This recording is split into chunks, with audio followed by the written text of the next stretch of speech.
सोचो साथ कौन आएगा। बहुत समय पहले की बात है। एक राजा की 4 पत्नियां थीं।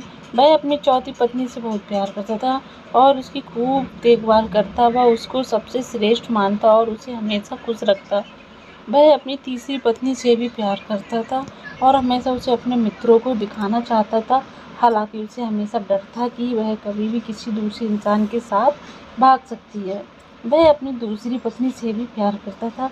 जब भी उसे कोई परेशानी आती तो वह अपनी दूसरे नंबर की पत्नी के पास जाता और वो उसकी समस्या सुलझा देती। वह अपनी पहली पत्नी से प्यार नहीं करता था, जबकि पत्नी उससे बहुत गहरा प्यार करती थी और उसकी खूब देखभाल करती। एक दिन वह बहुत बीमार पड़ गया और जानता था कि जल्दी ही वह मर जाएगा। उसने अपने आप से कहा, मेरी 4 पत्नियां हैं, उनमें से मैं एक को अपने साथ ले जाता हूँ। जब मैं मरूं तो वह मरने में मेरा साथ दे। तब उसने चौथी पत्नी से अपने साथ आने को कहा तो वह बोली, नहीं, ऐसा तो हो ही नहीं सकता, और चली गई। अपनी चौथी पत्नी के इन शब्दों ने राजा के दिल को चीर दिया था। वे बहुत दुखी हुए। अपनी तीसरी पत्नी से पूछा तो वह बोली कि जिंदगी बहुत अच्छी है यहाँ, जब तुम मरोगे तो मैं दूसरी शादी कर लूँगी। ये सुनकर तो राजा का दिल और भी कमज़ोर हो गया।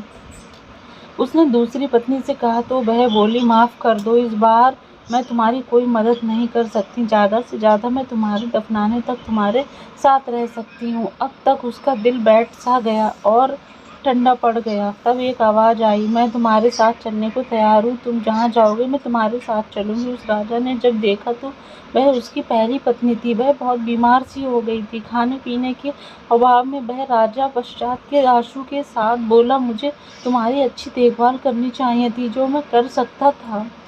दरअसल हम सबकी 4 पत्नियां हैं जीवन में। नंबर 1, चौथी पत्नी हमारा शरीर है, हम चाहें जितना सजा लें, संवार लें, पर जब हम मरेंगे तो यह हमारा साथ छोड़ देगा।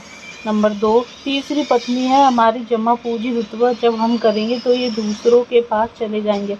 नंबर 3, दूसरी पत्नी है हमारे दोस्त व रिश्तेदार, चाहे वे कितने भी करीबी क्यों ना हो। हमारे जीवन काल में मरने के बाद हद से हद वे हमारे अंतिम संस्कार तक साथ रहते हैं। नंबर 4, पहली पत्नी हमारी आत्मा है, जो सांसारिक मोह माया में हमेशा अपेक्षित रहती है। यही वह चीज़ है जो हमारे साथ रहती है जहाँ भी हम जाएं। कुछ देना है तो उसे दो, देखभाल करनी है तो इसी करो, प्यार करना है तो इससे करो। मिली थी जिंदगी किसी के काम आने के लिए, वह पर वक्त बीत रहा है कागज के टुकड़े कमाने के लिए। क्या करोगे इतना पैसा कमा कर? ना कफन में जेब है, ना कब्र में अलमारी, और ये मौत के फरिश्ते तो रिश्वत भी नहीं लेते।